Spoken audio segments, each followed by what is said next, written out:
નમસ્કાર વિદ્યાર્થી મિત્રો, ધોરણ 9 વિજ્ઞાનના આ ઓનલાઈન શિક્ષણમાં આપનું હાર્દિક સ્વાગત છે. આપણે પ્રકરણ 3 પરમાણુઓ અને અણુઓનો અભ્યાસ કરતા હતા. છેલ્લે આપણે તત્વના અણુઓની વાત કરી ગયા છીએ. તત્વના અણુઓ બરાબર એક જ પ્રકારના પરમાણુઓ દ્વારા બનેલા હોય છે.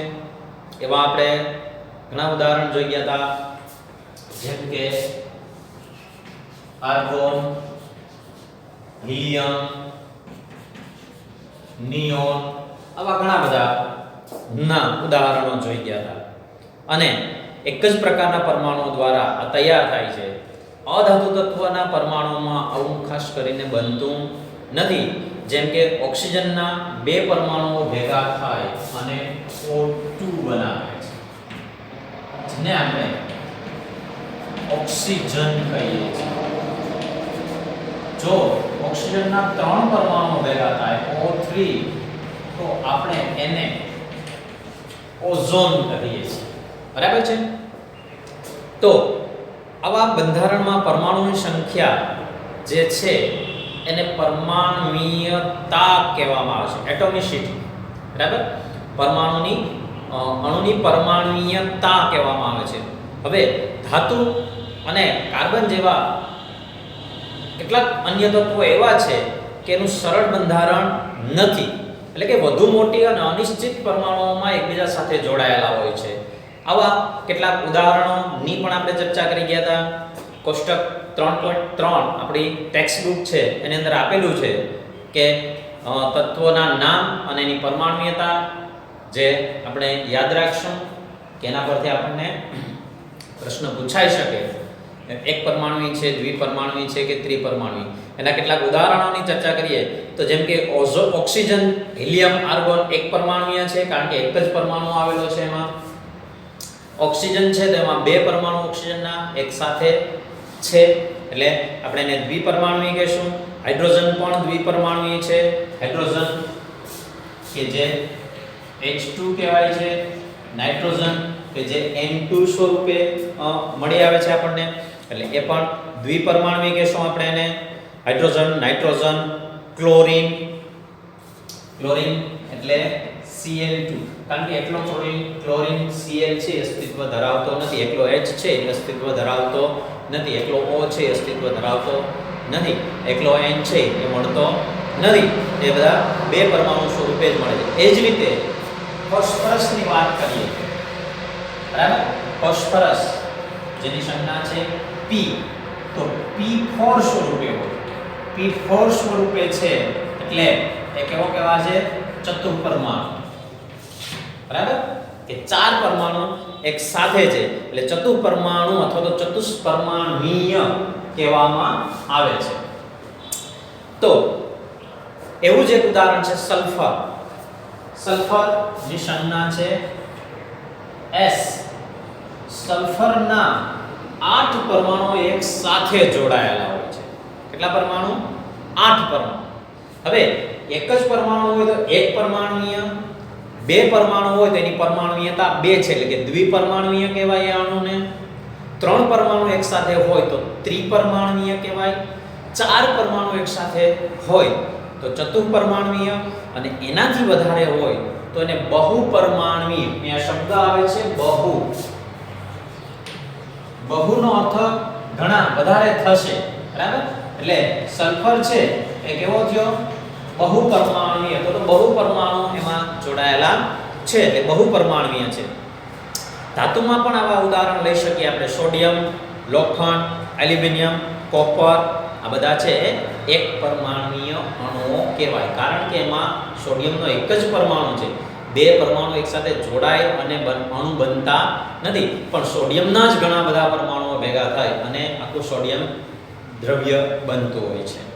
ઓકે, ચલો હવે આપણે વાત કરવાની છે સંયોજનોના જે અણુઓ છે એની, કે જુદા જુદા તત્વોના પરમાણુઓ છે એ એક નિશ્ચિત પ્રમાણમાં એકબીજા સાથે જોડાયેલા હોય છે અને નિશ્ચિત પ્રમાણમાં જોડાઈને, જો શબ્દ આપણે વાપરીએ છીએ નિશ્ચિત પ્રમાણમાં, એટલે કે એનું પ્રમાણ ચોક્કસ છે, ગમે તે રીતે ગમે તે પરમાણુ જોડાઈ શકે નહીં.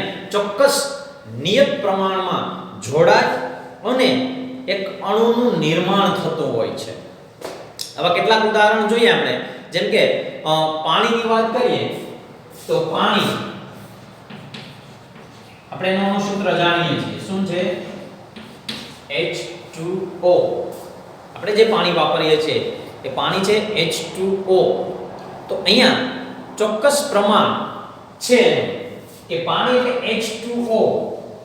બરાબર? હવે પાણીમાં હાઇડ્રોજન 2 છે. હાઇડ્રોજન કેટલા છે? 2 અને ઓક્સિજન કેટલા છે? 1. હવે એના દળથી પ્રમાણની વાત કરીએ તો હાઇડ્રોજનનું પરમાણુ દળ છે 1. બરાબર? હાઇડ્રોજનનું પરમાણુ દળ 1 છે, પણ એવા કેટલા હાઇડ્રોજન છે? 2. એટલે 2 હાઇડ્રોજન પરમાણુનું પરમાણુ દળ 2 થશે. 1 નો 1 તો 2 નો 2 થાય. ઓક્સિજન છે 1 છે. ઓક્સિજનનું પરમાણુ દળ કેટલું છે? 16. તો 2:16 ના પ્રમાણમાં દળથી પ્રમાણ પાણીમાં જોડાયેલું છે. દળથી પ્રમાણ એટલે કે દળના પ્રમાણની આપણે વાત કરીએ. દળ કેટલા પ્રમાણમાં થશે? તો કે 2:16. ગુણોત્તર પ્રમાણે વાત કરીએ તો કેટલું થશે? 1:8. આ 2:16 નો અર્થ થશે 2/16. એટલે 2 * 8 = 16. એટલે 1/8 એટલે કે કેટલું થયું? 1:8. એટલે કે હાઇડ્રોજનનું પરમાણુ દળ 1 હોય તો ઓક્સિજનનું પરમાણુ દળ કેટલું આવશે? એની સાથે 8 જેટલું.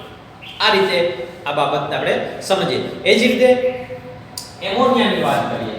એમોનિયા થશે NH3. બરાબર છે? તો એમાં દળનું પ્રમાણ કેટલું થશે? તો આપણે આગળ કોષ્ટકમાં જોઈ ગયા હતા નાઇટ્રોજન નું પરમાણુ દળ કેટલું છે? 14. બરાબર? અને આપણે હજી થોડું વિસ્તારથી જોઈએ તો એક નાઇટ્રોજન સાથે હાઇડ્રોજન કેટલા છે? 3 હાઇડ્રોજન છે. તો નાઇટ્રોજનનું પરમાણુ દળ છે 14 અને 3 ગુણ્યા 1 એટલે 3. તો એમોનિયામાં નાઇટ્રોજન અને હાઇડ્રોજનનું દળથી પ્રમાણ કેટલું થયું? 14:3. બરાબર? એવું જ એક ઉદાહરણ આપેલું છે carbon dioxide. Carbon dioxide CO2. અને આપણે સમજીએ તો કાર્બન જેમ ઓક્સિજન, પણ ઓક્સિજન કેટલા છે? 2 છે. તો કાર્બન નું પરમાણુ દળ કેટલું છે? 12. ઓક્સિજન 2 છે. એક ઓક્સિજનનું પરમાણુ દળ થાય છે 16. તો 16 ગુણ્યા 2 એટલે 16 * 32. બરાબર? એટલે કે 12/16 પ્રમાણે કરીએ આપણે અને છેદ ઉડાડશું તો શું થશે? તો કે 3 * 12 અને 8 * 32. કેટલા થયા? 3:8. આવી રીતે ચોક્કસ પ્રમાણમાં 3:8 ના પ્રમાણમાં જ કાર્બન અને ઓક્સિજન જોડાઈ શકે. બરાબર? H અને O છે 1:8 ના પ્રમાણમાં જોડાય ત્યારે જ પાણી બને. એમોનિયામાં 14:3 ના પ્રમાણમાં નાઇટ્રોજન અને હાઇડ્રોજન જોડાય ત્યારે જ એમોનિયા બને. ઓકે? તો આ દળથી પ્રમાણની વાત છે. હવે બાબત હવે આપણે પરમાણુની સંખ્યા માટે કરીએ તો કે હવે આના પરથી પરમાણુની સંખ્યા મેળવવી તો કેમ મળે? તો કે પરમાણુની સંખ્યા માટે જોઈએ તો પરમાણુના સાપેક્ષ દળ છે એ અને પરમાણુના દળ એના પરથી આપણે અણુમાં પરમાણુની સંખ્યાનો ગુણોત્તર મેળવી શકીએ. કઈ રીતે? દાખલા તરીકે પાણીની વાત કરીએ તો પાણી, હવે જો અહીંથી જોઈએ આપણે કે પાણીને જોઈએ તો પહેલા આપણે સિમ્પલ રીતે સમજીએ કે એક હાઇડ્રોજન નું પરમાણુ દળ 1 છે. એટલે 1:8 નો પ્રમાણ એમ થયું કે એક પરમાણુ દળ થયું ત્યારે હાઇડ્રોજન કેટલા હશે? તો કે એક પરમાણુ દળ તો એક હાઇડ્રોજન નું જ હોય છે. હવે 8 પરમાણુ દળ લઈએ જેમ 8 છે એટલે કે ઓક્સિજન કેટલો થયો? તો કે અડધો. ઓક્સિજન કેટલો આવ્યો? અડધો. પણ પરમાણુની સંખ્યા કોઈ દી અડધી જોડાઈ ન શકે. એટલે આખો પર ઓક્સિજન હોય. બરાબર? આખો ઓક્સિજન લેવો હોય તો ઓક્સિજન તો પરમાણુ દળ કેટલું છે? 16 છે. તો હવે હાઇડ્રોજન એક લઈએ તો એમાં તો અડધો જ ઓક્સિજન આવે. તો હાઇડ્રોજન અને ઓક્સિજનને જોડવા હોય તો હાઇડ્રોજન કેટલા લેવા પડે? 2. ત્યારે ઓક્સિજન કેટલા આવી શકે એની સાથે? 1. એટલે કે સંખ્યાનું પ્રમાણ કેટલું થયું? 2:1. પરમાણુની સંખ્યાનું પ્રમાણ કઈ રીતે મળે? 2:1. આ કઈ રીતે મળે? તો કે એના દળ ગુણોત્તર અને પરમાણુની ગુણોત્તર પરથી આપણે એની ગણતરી કરી શકીએ કે પરમાણુની દળ છે હાઇડ્રોજનનું 1 છે, બરાબર? એનો દળ ગુણોત્તર કેટલો મળે છે આપણને? 1. 1/8 લીધો ને આપણે દળ ગુણોત્તર. 1/8 લઈએ, બરાબર? આજે આપણે જોઈએ તો 1 આ છે એનો શું છે? દળ ગુણોત્તર. હવે પરમાણુની દળ કેટલું છે? તો કે એનું પરમાણુની દળ પણ 1 છે, એટલે કે 1/1 એટલે 1. ચોથી ગણતરી છે કે દળ ગુણોત્તર ભાગ્યા પરમાણુય દળ એટલે કે 1/1. તો આ હાઇડ્રોજન માટેની ગણતરી થઈ. ઓક્સિજન માટેની ગણતરી કરીએ તો શું થાય? તો ઓક્સિજન માટેની ગણતરી કરીએ તો એનો પરમાણુની દળ છે 8. બરાબર? સોરી, દળથી ગુણોત્તર કેટલો મળે પાણીમાં? 8. બરાબર? અને એનું પરમાણુની દળ કેટલું છે? 16. તો કે 8/16 એટલે કે 1/2. 1/2 નો અર્થ શું થયો? કે ઓક્સિજનનો પરમાણુ કેટલો આવ્યો? અડધો. તો એક હાઇડ્રોજન સાથે અડધો ઓક્સિજન આવે. એક હાઇડ્રોજન સાથે અડધો ઓક્સિજન આવે, પણ અડધો ઓક્સિજન આવી શકતો નથી. અડધો પરમાણુ જોડાય નહીં, અડધો પરમાણુ જ ન હોય, બરાબર? કારણ કે પરમાણુની સંખ્યા હંમેશા પૂર્ણાંકમાં જ હોય છે. તો શું થાય હવે આના પરથી? તો કે હાઇડ્રોજન કેટલા લેવા પડે? 2. ત્યારે ઓક્સિજન કેટલા થાય? 1. એટલે સંખ્યાનો ગુણોત્તર કેટલો થયો? 2:1. આ રીતે આપણે સંખ્યાનો ગુણોત્તર પણ આના પરથી આપણે મેળવી શકીએ છીએ, બરાબર છે? તો આ આપણે સંયોજનના અણુઓની જે વાત કરતા હતા એ જોઈ ગયા, બરાબર? હવે એના પછી આપણે વાત કરશું આયન એટલે શું. આયન એવું નામ ક્યાંક તમે સાંભળ્યું હશે, બરાબર? તો આયન શું છે? ધાતુ અને અધાતુના સંયોજનો જ્યારે બને છે, ધાતુ અને અધાતુ એટલે કે સંયોજન બનતું હોય છે ત્યારે એમાં એક પરમાણુ છે ધાતુનો હોય અને એક પરમાણુ છે અધાતુના હોય. તો આવા ધાતુ અને અધાતુના સંયોજનો બને છે ત્યારે એ સંયોજનોમાં ધાતુ અને અધાતુ છે એ વીજભારિત ઘટકોના બનેલા હોય છે. વીજભારિત ઘટકો હોય છે. વીજભારિત એટલે કે એ વીજભાર ધરાવતા હોય છે. પરમાણુઓ જે છે ધાતુ કે અધાતુના એ વીજભાર ધરાવતા હોય છે અને આ જે વીજભારિત ઘટકો છે, વીજભારિત કણ છે, એમને શું કહેવાય છે? આયન કહેવાય છે. આ જે વીજભારિત ઘટકો છે એ આયનો હોય છે, એક પ્રકારના વીજભારિત કણ હોય છે અને આ વીજભારિત કણ છે એ બે પ્રકારના હોય છે. વીજભારિત કણ છે એટલે કે વીજભાર છે એ 3 પ્રકારના હોય છે, સોરી 2 પ્રકારના હોય છે. કયા 2 પ્રકાર? કે એને ધન વીજભાર ધરાવતા હોય અને ઋણ વીજભાર ધરાવતા હોય છે, બરાબર? ધન વીજભાર અને ઋણ વીજભાર. તો ધન વીજભાર અને ઋણ વીજભાર જે ધરાવતા કણ છે એ ધન વીજભારિત કે ઋણ વીજભારિત જે કણ છે, આયનો છે, એને પણ કંઈક નામ આપવામાં આવ્યા છે. એ નામ પણ આપણે યાદ રાખવાના છે, બરાબર છે? તો એ બેના નામ શું છે? કે ધન વીજભારિત જે કણ છે એ અને ઋણ વીજભારિત કણ. તો ધન વીજભારિત કણ છે એને કેટાયન કહેવાય. શું કહેવાય છે? કેટાયન. અને ઋણ વીજભારિત કણ છે એને શું કહેવાય છે? એનાયન. એનાયન અને કેટાયન બે શબ્દો જોડેલા છે, એનાયન અને કેટાયન. દાખલા તરીકે એક આપણે સાદું સિમ્પલ ઉદાહરણ બધાના ઘરે હોય છે, NaCl. દરેક જગ્યાએ NaCl ની જરૂર પડે. માણસ જન્મે ત્યારે આપણે કહીએ છીએ ને મીઠું. આપણે ઘણી વખત ઘણાને કહેતા હોઈએ છીએ કે તારામાં મીઠું નથી, મીઠું નાખતા ભૂલાઈ ગયું છે, એ મીઠું. તો આ મીઠુંમાં બે પરમાણુ છે. કયા બે પરમાણુ? તો સોડિયમનો અને ક્લોરીન. એમાં સોડિયમ છે એ કેવું છે? ધાતુ તત્વ. ક્લોરીન છે એ કેવું તત્વ છે? અધાતુ તત્વ.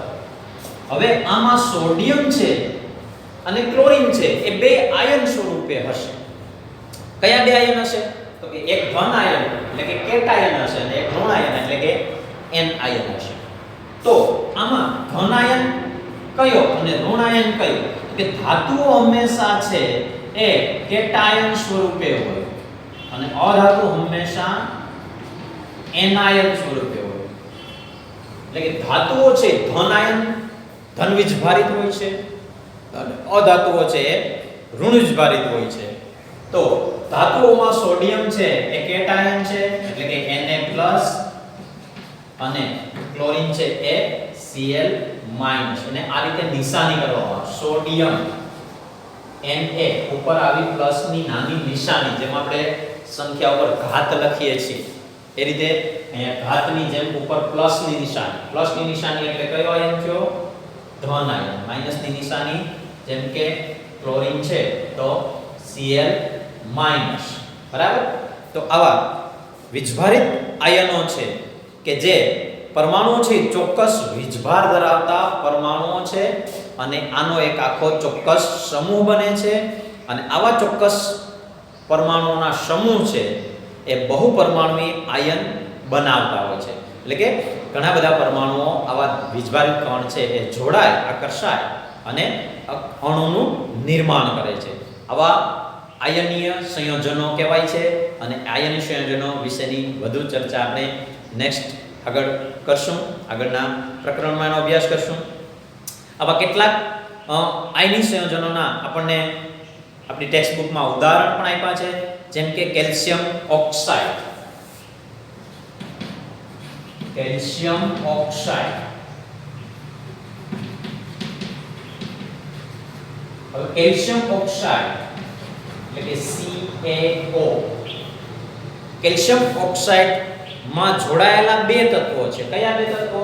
તો કે કેલ્શિયમ એટલે કે Ca અને ઓક્સિજન એટલે કે O. હવે આ બંનેનો દળથી ગુણોત્તર મેળવવો હોય તો કેમ મળે? તો આપણે આગળ જોઈ ગયા હતા કે કેલ્શિયમનું પરમાણુ દળ છે 40 અને ઓક્સિજનનું પરમાણુ દળ છે 16. એટલે કે 40:16. તો આનો દળ ગુણોત્તર કેટલો થયો? તો કે 5:2. 5 * 8 = 40 ને 2 * 8 = 16. આમ થાય ને? બરાબર? એવું જ ઉદાહરણ લઈએ મેગ્નેશિયમ ઓક્સાઇડનું. Magnesium oxide. તો મેગ્નેશિયમ ઓક્સાઇડ એટલે શું બન્યું? MgO. બરાબર? મેગ્નેશિયમ ઓક્સાઇડમાં આપણે જોઈએ દળથી ગુણોત્તર. તો મેગ્નેશિયમનું પરમાણુ દળ છે 24 જેમ ઓક્સિજનનું 16 એટલે કે 24:16. હવે એને સાદા ગુણોત્તરમાં ફેરવીએ તો 3 * 8 = 24 અને 2 * 8 = 16 એટલે ચોકે 16. બરાબર? 4 વડે ભાગ કરવાનો ને? બરાબર? 8 13 24 અને ચોકે 16. બરાબર? તો 24:16 પરથી 3:4. બરાબર? હવે એવું જ એક ઉદાહરણ છે sodium chloride. Sodium chloride. Sodium chloride એટલે હમણાં જ આપણે લખી ગયા NaCl. બરાબર છે? તો સોડિયમ ક્લોરાઇડ માં